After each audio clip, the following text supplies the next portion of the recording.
이번 시간에는 고급 인덱싱 기능에 대해서 알아보겠습니다. 넘파이는 파이썬의 리스트나 튜플 등에서 인덱싱보다 더 많은 인덱싱 기능을 제공해요. 정수 배열이나 논리 배열을 이용해서도 인덱싱을 할 수 있는데요. 그러한 고급 인덱싱 기능들에 대해서 알아보겠습니다. 먼저 배열의 인덱싱을 단일 숫자가 아닌 넘파이 배열을 이용해서 인덱싱 하는 거예요. 코드를 작성해 보겠습니다.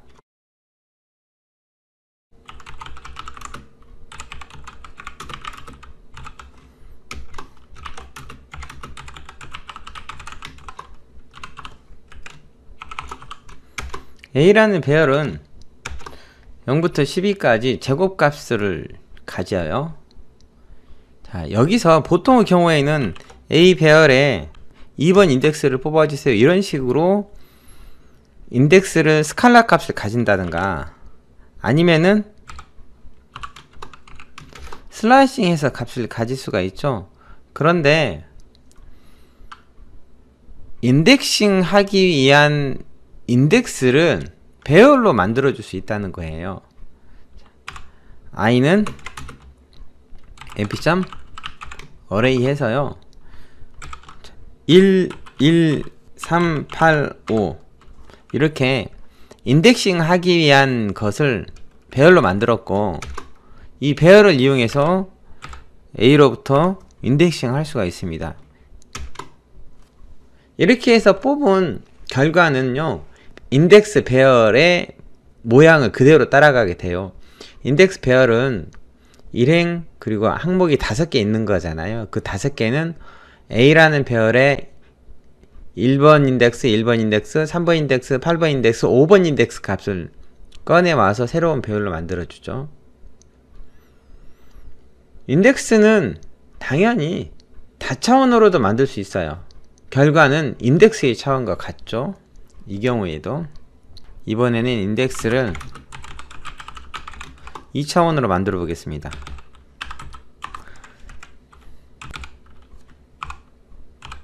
저 인덱스들은 A라는 배열 안에 있는 인덱스예요. 이렇게 인덱스를 만들고 A에서 J에 해당하는 인덱스의 값들을 뽑아주세요 라고 하면은, 인덱스 배열은 2행 2열짜리잖아요. 그래서 결과도 2행 2열로 나타난다는 거죠.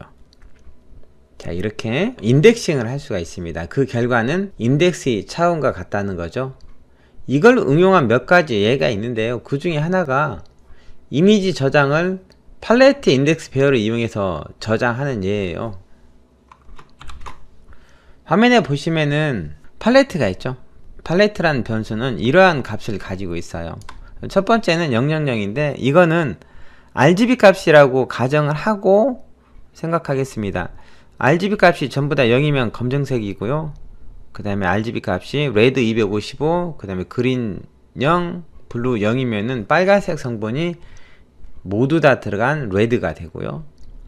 마지막에 255, 255, 255는 레드, 그린, 블루 성분이 다 들어가서 흰색이 되는데, 이런 팔레트 배열이 있고, 그 다음에 인덱스 배열이 하나 더 있어요. 인덱스 배열은 팔레트에서 몇 번째 위치 거를 빼올까 라는 것을 이렇게 2차원으로 가지고 있는데요. 이 2차원은 오른쪽 아래 보면 스마일 이미지 있죠. 이 스마일 이미지에 색상에 해당하는 것들을 팔레트 변수의 인덱스 값으로 가지고 있는 거예요. 예를 들면은 맨 첫 번째 이 점은 흰색이잖아요. 흰색은 팔레트에 4 인덱스를 가지고 있죠. 4번 인덱스고 그걸 갖게 되고요. 까만 점이라면은 팔레트에 0번 인덱스죠. 그래서 이렇게 까만 점 있는 곳은 0번이 되고, 그 다음에 빨간 점 있잖아요. 빨간 점이 있는 부분은 팔레트에서 1번 인덱스가 되는 거죠. 이렇게 인덱스 배열을 이용해서 인덱싱 하면은 데이터를 저장할 때 좀 저장 공간을 줄일 수가 있을지도 몰라요.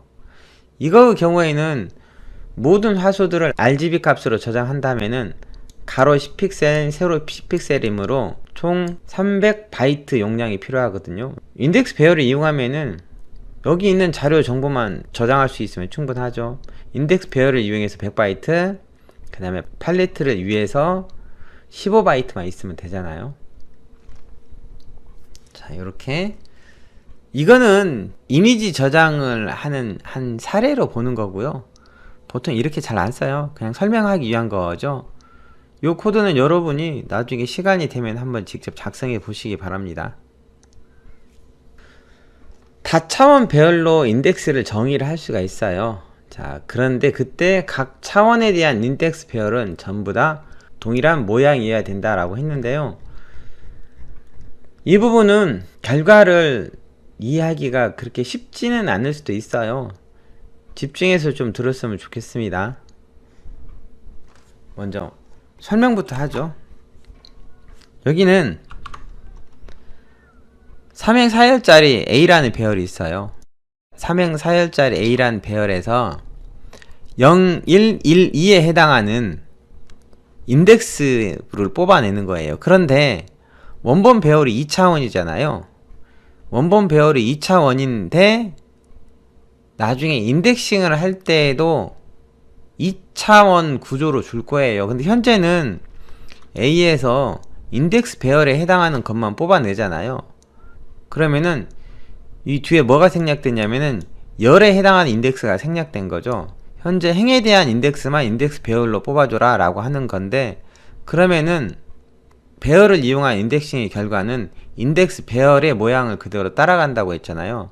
그래서 INDI라는 인덱스 배열에 2행 2열짜리 구조로 되어 있잖아요. 그런데 중요한 건 2차원이죠. 그리고 여기 0이라고 했다면요, 이 0은 A라는 배열에서 행인덱스로 사용됐거든요. 그래서 0행을 뽑아주세요 라고 하는 거죠. 그러면은 INDI라는 인덱스 배열을 이용해서 A에서 데이터를 뽑으면은 0행이 뽑히고요, 그 다음에 1행이 뽑혀서 하나의 배열을 만들어 주고요, 그 다음에 다시 1행이 뽑히고 2행이 뽑혀서 또 다른 배열을 하나씩 만들어 줘요. 그리고 이걸 출력합니다 라고 하는 거죠. 자, 이렇게 A라는 배열로부터 2차원 인덱스를 이용해서 인덱싱을 할 수가 있어요. 그런데 이걸 가지고 다시 열 인덱스도 인덱스를 줄 수가 있는데, 위쪽에 오른쪽에 INDI라는 인덱스 배열을 이용해서 조회한 데이터를 출력을 해 놓고요, 거기서 다시 열 인덱스에 해당하는 J라는 인덱스 배열을 이용해서 인덱싱 한 건데요, J라는 인덱스 배열은 열에서 데이터를 뽑아오는 거죠. 그러니까 2열 데이터를 뽑아주세요, 1열 데이터를 뽑아주세요, 3열 데이터를 뽑아주세요, 4열 데이터를 뽑아주세요 라고 하는 거예요. 그래서 첫 번째 행에서는 2열 데이터, 두 번째 행에서는 1열 데이터, 그리고 세 번째, 네 번째 행에서는 3열 데이터를 뽑게 돼서 결국 결과는 2차원 배열 2, 5, 7, 11이 되는 거죠. 아까도 말씀드렸다시피 인덱스 배열로 인덱싱 하잖아요. 그럼 그 결과는 인덱스 배열의 모양을 그대로 따라간다고 했잖아요. 요 예제를 직접 작성해서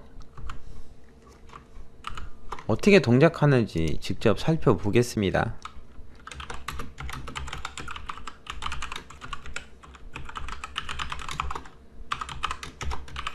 이 배열은 이렇게 3행 4열짜리가 되어 있죠.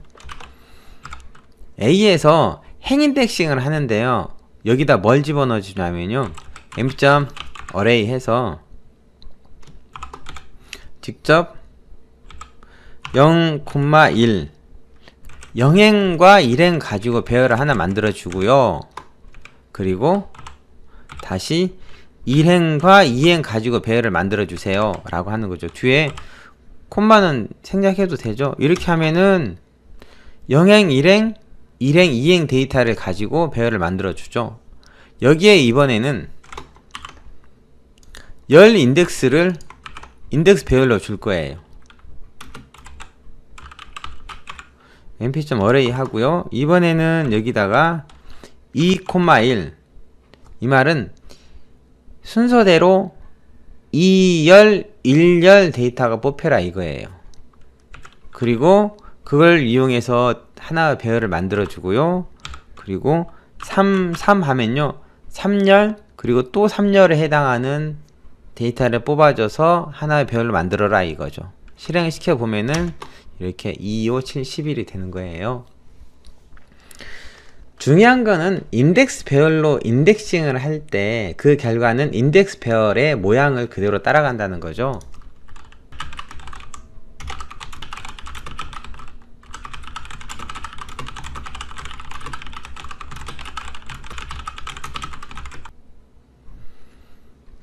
이번에는 인덱싱을 이용한 값 변경에 대해서 보겠습니다.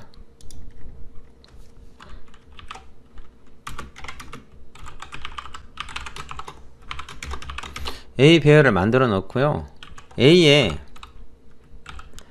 1, 3, 4 인덱스에 해당하는 값을 0으로 바꿔주세요 라고 하면은 출력하면은 그 위치 것들이 바뀌었죠. 뭐뭐뭐가 바뀌었죠. 1, 3, 4 인덱스 위치 값들이 0으로 바뀌었죠. 그런데 A하고 1하고 100 하는 거 이거는 되죠. 왜냐면은 A는 1차원 배열이고 1차원 배열에서 인덱스 하나만 집어넣으면은 그 인덱스 위치가 지정되는 것이니까요. 그런데 A하고 나는 1번, 3번, 4번 위치의 데이터를 10으로 바꿔주세요 라고 하면은 이 경우에는 에러가 나요.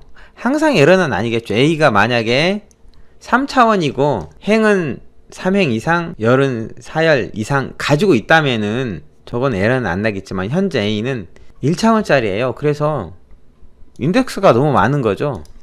이렇게 실행시키면은 인덱스 에러 Too many indices for array라고 뜨는 거죠.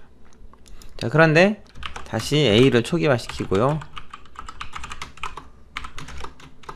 A에서 인덱스 배열로 인덱싱 할 때 참고로 저는 여기 편의상 리스트를 집어넣는데요.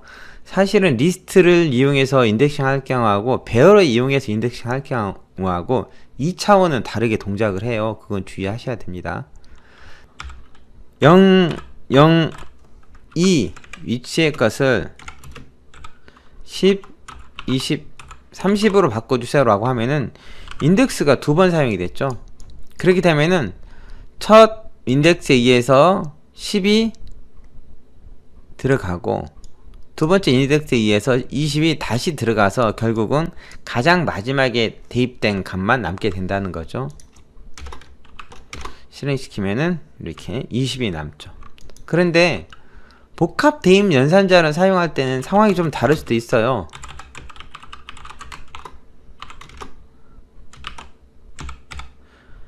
(0, 0, 2) 플러스 이퀄 1이라고 하면요 처음에 0번 위치에 1이 증가되고 또 0번 위치의 데이터가 1이 증가되고 그래서 0번 위치 데이터가 1이 두 번 증가할 것 같지만은 실제로 그렇지 않다는 거예요. 이거 실행시켜 보시면은 A의 0번째 위치는 그대로 1, 즉 한 번만 증가한다는 거. 즉 복합 대입 연산자가 예상대로 동작하지 않을 수 있으니까 꼭 확인을 해 보시라는 겁니다. 인덱싱을 이용한 값 변경이었어요. 이번에는 ix란 함수에 대해서 살펴보겠습니다. ix 함수는 n개의 1차원 시퀀스를 입력받아서 추출해서 각각의 n차원인 n개의 출력을 반환한다 라고 하는데요. 이건 언제 쓰냐면은 모든 요소들의 연산쌍을 구할 때 많이 사용해요. 예를 들면 이렇게 A라는 배열과 B라는 배열이 있어요. A라는 배열 1차원, B라는 배열도 1차원 이렇게 만들어 놨죠. 그리고 np.ix 언더바 a, b 하잖아요. 그러면은 저거 가지고 뭘 만들어 주냐면은 이렇게 2, 3, 4, 5는 2차원인데 값이 세로로 세워지게 하고요. 854는 이것도 2차원이 되는데 가로로 만들어지게 해요. 이렇게 되면은 뭐냐면요, 일단 1차원 시퀀스를 입력받죠. 1차원 데이터를 입력받아서 각각 두 개를 사용했으니까 2차원으로 반환을 해요. 그런데 2차원이니까 A는 0축으로 그리고 B는 1축으로 데이터가 나열된 배열을 반환하는 거죠. 만약에 배열이 3개라고 하면요, A, B 외에 C가 하나 더 있어요.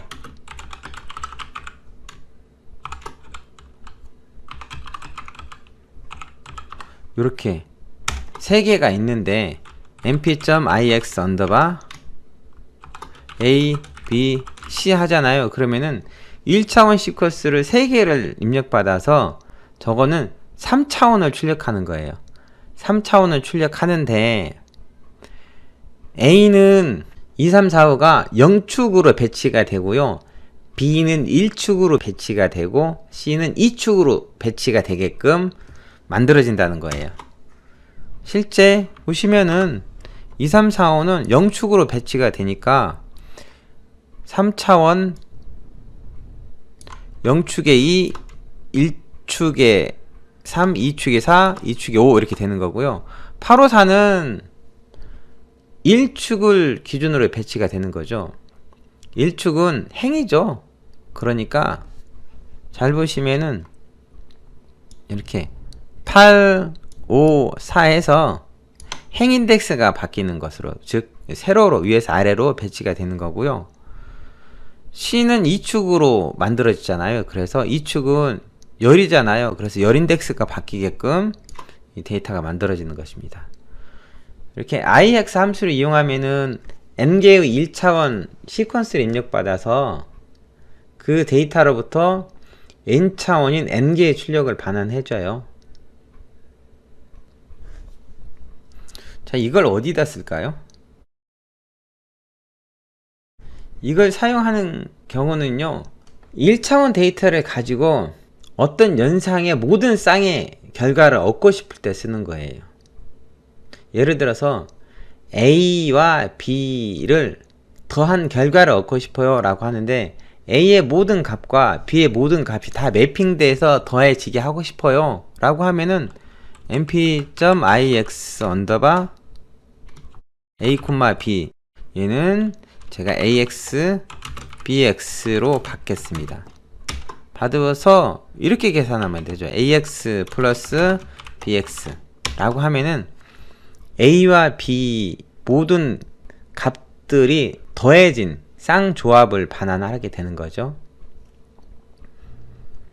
만약에 이런 경우 있어요. a, b, c 배열이 있었는데 a 플러스 b 곱하기 c를 모든 요소에 대해서 계산하고 싶어요 라고 할 때, 그럴 때도 ix 함수 이용해서 한다는 거죠. ax, bx, cx는 mp.ix 언더바 a, b, c 이렇게 하고요.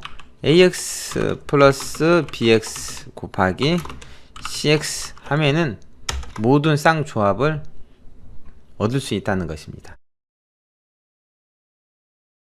다음은 리듀스 함수 구현인데요.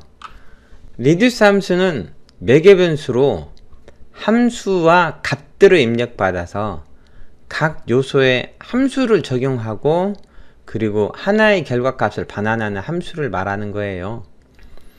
이 리듀스 함수를 구현할 때 ix라는 함수가 사용이 돼요. 예제를 직접 작성하면서 설명하겠습니다.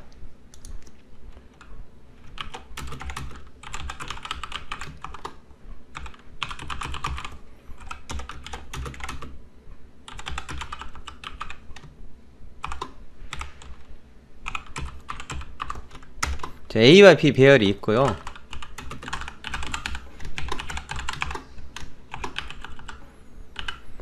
이 함수는 첫 번째 인수로 배열들을 전달받을 거예요. 그리고 두 번째 인수로는 함수 객체를 전달받는데 기본값은 num파의 add란 함수를 이용합니다. 자, 그리고 ix 언더바 함수를 이용해서 함수 인수로 전달된 배열들을 언패킹해서 집어넣어요. 그리고 결과는 AIX의 0번째 배열을 받습니다. 그러면 나머지 배열들은 1번째, 2번째 이렇게 들어가 있겠죠? 그리고 이걸 이용해서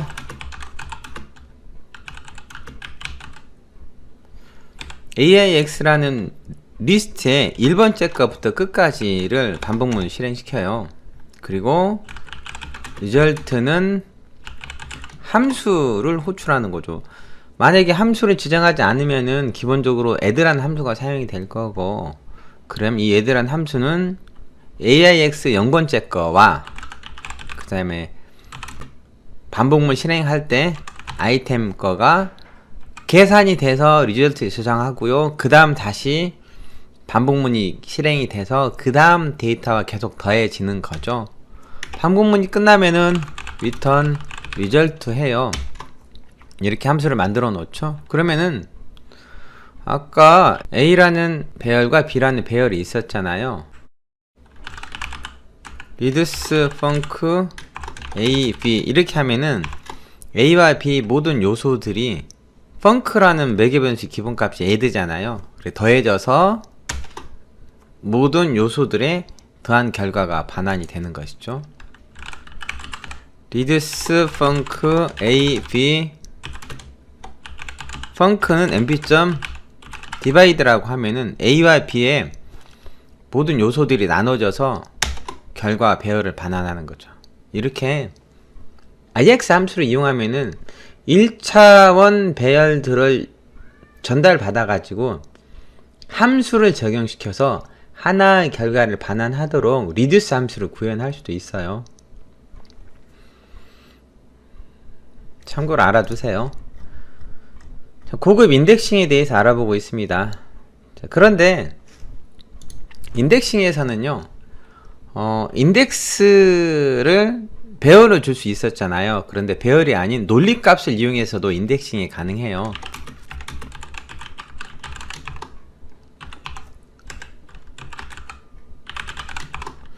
사행 5일짜리 배열 하나 만들고 이 배열 이용해서 테스트 해보죠. 자, A를 2로 나눈 나머지가 0인 거 출력해주세요 라고 하면 이렇게 2차원으로 true, false 배열이 반환이 되죠. 이걸 이용해서 인덱싱을 할 수도 있어요. A 배열에서요, A를 2로 나눈 나머지가 0과 같은 데이터들만 출력해주세요 라고 하면은 이렇게 나오죠. 물론 이 논리 배열을 이용해서 인덱싱 할 때도 할당문을 가질 수가 있어요. 예를 들면은 A를 2로 나눈 나머지가 0하고 같은 데이터들은요, A를 2로 나눈 나머지가 0과 같은 것들을 제곱한 것을 할당해 주세요 라고 할 수도 있습니다. 이렇게 어쨌든 할당문을 가질 수 있다는 거죠. 물론 당연히 A를 2로 나눈 값이 0과 같은 값들을 0으로 직접 할당해도 되고요. 논리 배열을 이용해서도 인덱싱이 가능하다는 거예요. 이번 절은 고급 인덱싱에 대해서 설명했잖아요. 뭐가 중요하냐면요, 인덱스 배열로 인덱싱 할 수 있다는 거. 그 다음에 IX라는 함수, 이건 1차원 배열을 가지고 모든 배열들의 연산 쌍을 구할 때 유용하게 사용할 수 있었죠. 이번 시간에는 고급 인덱싱에 대해서 살펴봤습니다.